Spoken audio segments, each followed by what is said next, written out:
Mr. Barnes had a big but ugly house. We saw his wife and a bunch of children of different ages when we walked in. I found 2 more orphans. These little angels are Annie and Roxy. Well, everyone's welcome here. Guys, let's show them how well we work together. The children set the table and we sat down to have dinner. Everything looked delicious. I was so hungry I could have eaten an elephant. Holy heck.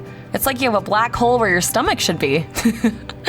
I'm Danny. Welcome home. Thanks. What is this place? It's a home for abandoned children. Mr. and Mrs. Bars take care of those who have nowhere else to go. I looked around. All the children looked happy and seemed to feel safe there. Most importantly, Roxy finally looked happy. I decided we could stay in the abandoned children's home. However, the next morning, I learned an important lesson. Nothing in life is free. Get up. It's time to work. What? But we're children. You ate a lot of food yesterday, Annie. Do you think it appeared in the fridge by magic? Everyone should contribute to help us earn money. Mr. Barnes brought me, Roxy, and Danny to a house. It's time for you girls to learn about our family business. Danny will teach you. Follow my lead. Hello, children. Good morning, ma'am. Our school choir is raising money for charity. After that, Danny started singing a children's song. Roxy and I exchanged a surprised glance, but joined him. Oh, that was wonderful. Here, you've earned it. As soon as we left the house, Mr. Barnes caught up to us. Well done. They didn't suspect a thing. Wait,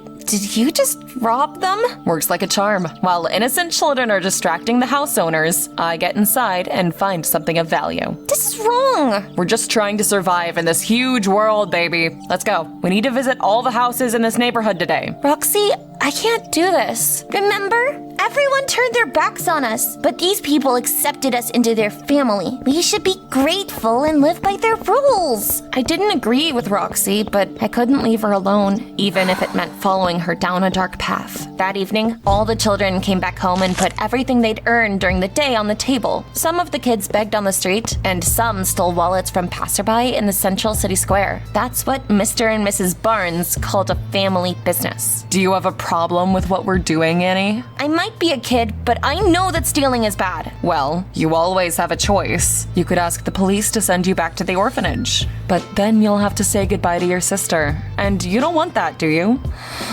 I don't. But I don't want to steal either. Is there any other way I could contribute? You could help me around the house. I was fine with that. A couple of days later, Mr. Barnes asked me to go grocery shopping, and I met someone interesting. Wait, you lost your bracelet. Thank you. I've already lost something important lately. Oh, I'm sorry to hear that. If you have nowhere to go, I know a place. What's your name? Annie. I'm Sophie. Don't worry, Annie. I'm moving to Chicago to live with my aunt tomorrow. You're a very kind girl. Never change.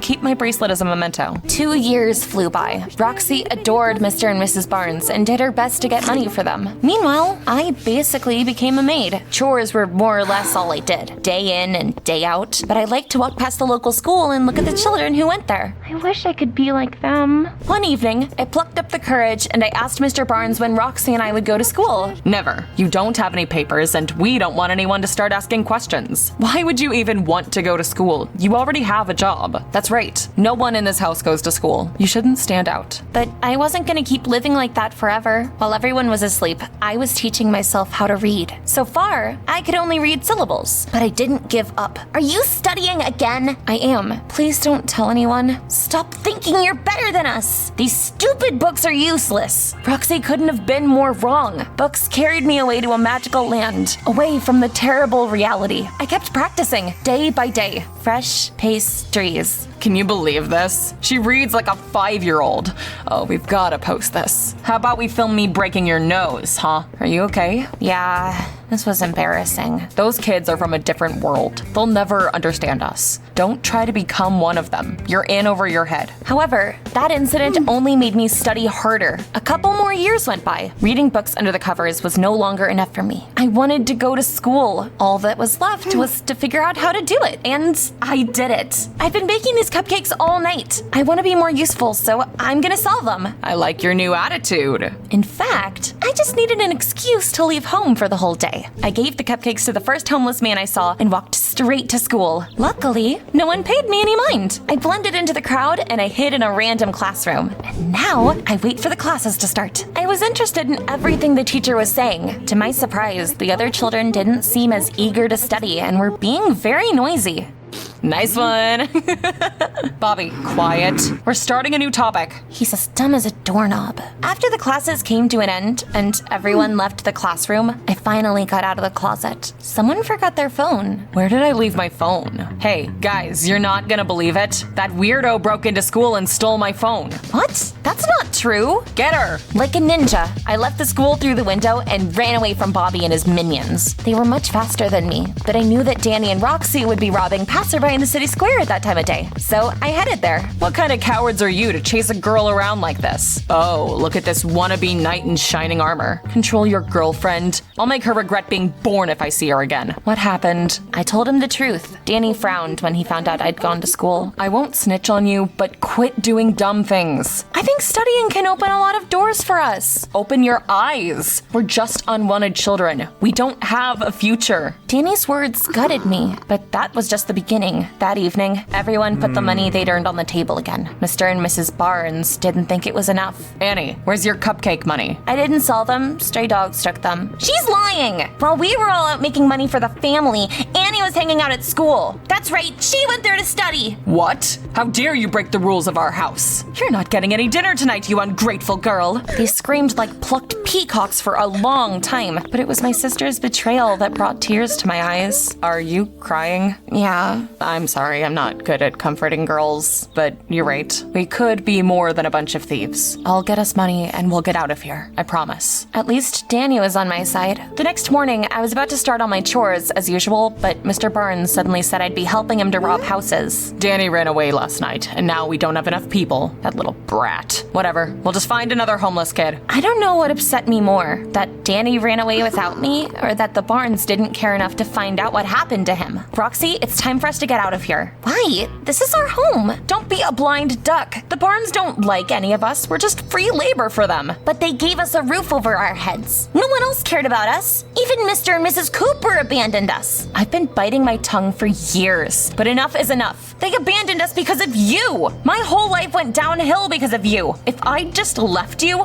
I would have been adopted by good people ages ago. Oh, is that how it is? Fine, then leave. I don't need to be looked after anymore because I have parents. We had to put our fight on hold because Mr. Barnes demanded I come with him. Does everyone remember the plan? You pretend to be a school choir, and I sneak in and rob them. Now, which house should we start with? That one's long abandoned. We won't go there.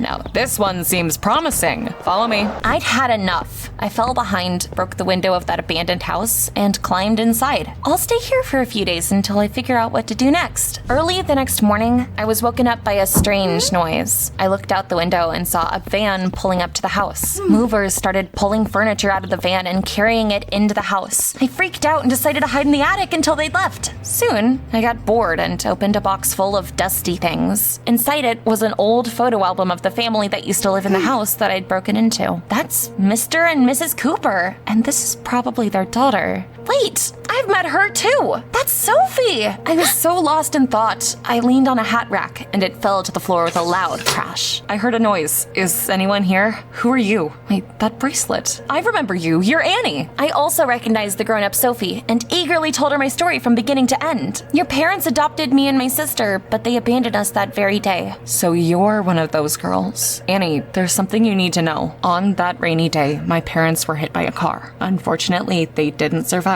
What? My heart sank. I suddenly remembered the police cars and ambulances that drove past us all those years ago. So that's what happened. Mr. and Mrs. Cooper didn't abandon us. They died. The police found the adoption papers, but you two disappeared without a trace. Now I know you lived with those Barnes bastards. After Mom and Dad died, I moved to Chicago. I grew up, got married, and decided to move into my parents' old house with my husband. Sophie was moved by my story about the abandoned children's home. That same day, she went to the police with her husband, and the Barnes were arrested. All the children were sent to an orphanage. Everyone was on cloud 9. Everyone except Roxy. What have you done, you idiot? We'll have to go back to the orphanage because of you. No, You won't. My parents wanted to welcome you into our family, and I'll fulfill their wish. Annie, Roxy, my husband and I are adopting you. For a while, my sister refused to accept it, but then, surrounded by the love of our new adoptive parents, she flourished and turned from a prickly cactus into a beautiful rose. I finally got to go to school. Sitting at the desk made me feel like the happiest child in the world. I didn't even care about